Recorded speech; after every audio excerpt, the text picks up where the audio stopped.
Okay, traders, we're looking at the NAS100 at the moment, daily time frame. Some key levels that we need to be mindful of.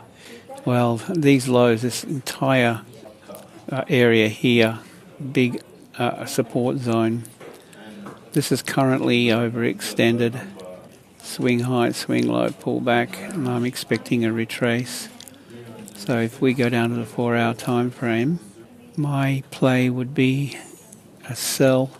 If it pulls back into this, okay, I'm looking at 50% of this level and looking for a short. This is a imbalance, and I'm thinking that this will trade back, looking to rebalance, and then we sell. My bias is bearish. I would love to hear your thoughts on this, guys. Definitely leave a comment below. That would be awesome. But that's my take on the NAS100.